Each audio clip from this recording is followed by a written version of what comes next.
ఒక దేశపు నిజమైన సామర్థ్యం అనేది మన ప్రజల హృదయాలలో నిక్షిప్తమై ఉంటుంది. సమాజంలో శాంతి, ఆనందం, అభివృద్ధి అనే సువాసనలు వెల్లి విరగాలంటే మనకు అత్యంత అవసరమైనది సామాజిక సమరసత. మన చేతికి ఉన్న వేళ్ళు వేర్వేరు పరిమాణాల్లో ఉన్నా అవి కలిస్తేనే పిడికిలి బిగిసి ఒక శక్తిగా మారుతుంది. అలాగే కులం, ధనం, హోదా, ప్రాంతం వంటి ఎన్నో భేదాలు మన సమాజంలో ఉన్నప్పటికీ అందరం కలిసి మెలిసి ఉన్నప్పుడే ఈ దేశం పురోగమిస్తుంది. ఇదే మన భారతదేశ ఔన్నత్యం, ఏకత్వంలో భిన్నత్వం. సమరసత అనేది కేవలం ప్రభుత్వ విధానాలు లేదా ఉపన్యాసాలు అంశం కాదు. అది మన దైనందిన జీవితంలో ప్రతి క్షణం, ప్రతి చర్యలో కనిపించాల్సిన జీవన విధానం. అందుకోసం మనం ఏం చేయాలంటే ముందుగా కులాల పట్టింపులను వదిలివేయాలి. కులాలు వృత్తుల విభజన నుండి పుట్టాయి, కానీ అవి మనుషుల మధ్య అడ్డుగోడలు కాకూడదు. ఆర్థిక అంతరాలు మన మధ్య దూరాన్ని పెంచకూడదు. అదేవిధంగా ప్రాంతీయ భేదాలు మరచి దేశమంతా ఒక్కటిగా మెలగాలి. కులం అనేది కుటుంబం చేసే వృత్తి నుంచి వచ్చింది, అది శాశ్వతమైనది కాదు. బ్రిటిష్ వారి జనాభా లెక్కల వల్ల కుల వ్యవస్థ బిగిసిపోయింది.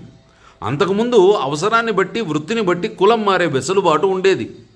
బ్రిటిష్ వారు విభజించు పాలించు విధానంలో భాగంగా కులాల మధ్య చిచ్చు పెట్టారు. ఈ చరిత్రను అర్థం చేసుకుని మనం కుల వివక్షను వీడాలి. అలాగే పని ఎంత చిన్నదైనా పెద్దదైనా సరే అది కేవలం కార్యాలయానికే పరిమితం. కార్యాలయం దాటి బయటకొస్తే మనుషులుగా అందరం సమానమే అన్న స్పృహ మనకు ఉండాలి. కార్యాలయంలో కూడా మర్యాద పాటించాలి. సెక్యూరిటీ వాళ్లే కదా అని చిన్నచూపు చూడకుండా వాళ్ళతో ఆప్యాయంగా, మర్యాదగా మాట్లాడండి. అలాగే మా చుట్టూ నిత్యం ఎంతోమంది ఉంటారు, దుకాణదారులు, వీధి వ్యాపారులు, ఇలా ఎందరో. ఇలాంటి వారందరితో ఆప్యాయంగా ఉండటం అలవరుచుకోండి. వీరంతా మన సమాజ కుటుంబంలో ఒక భాగమే అని గుర్తించండి. వారి పనికి కూడా విలువనివ్వండి. ఇలాంటి చిన్న చిన్న పనులు చేయడం వల్ల సామాజిక సమరసత వెల్లివిరుస్తుంది. మనం చదువుకున్న చదువు విజ్ఞానాన్ని ఇవ్వాలి, అహంకారాన్ని కాదు. మన రోజువారీ ప్రవర్తనలో సమరసత అనేది మాటల్లో చెప్పే సిద్ధాంతం కాదు. అది నాయకులు చెప్పే నినాదం మాత్రం కాకూడదు. అది మనం మన జీవితంలో ఆచరించి చూపించే ప్రేమ. చిన్న చిన్న మార్పులు, హృదయపూర్వకమైన చిరునవ్వులు, ఓ మంచి మాట, వీటితోనే గొప్ప సమాజం తయారవుతుంది. కుల, ప్రాంత, ఆర్థిక భేదాలు మరిచి మనమంతా ఒక్కటే, ఒకే కుటుంబం, మనం అందరం హిందువులం, బంధువులం అనే భావనతో జీవించినప్పుడే మనం నిజమైన సామాజిక సమరసతను సాధించినట్లవుతుంది.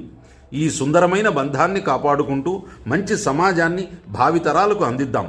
గడప లోపలే కులం, గడప దాటితే హిందువులం అన్న కార్యాచరణతో సామాజిక సమరసతను సాధిద్దాం.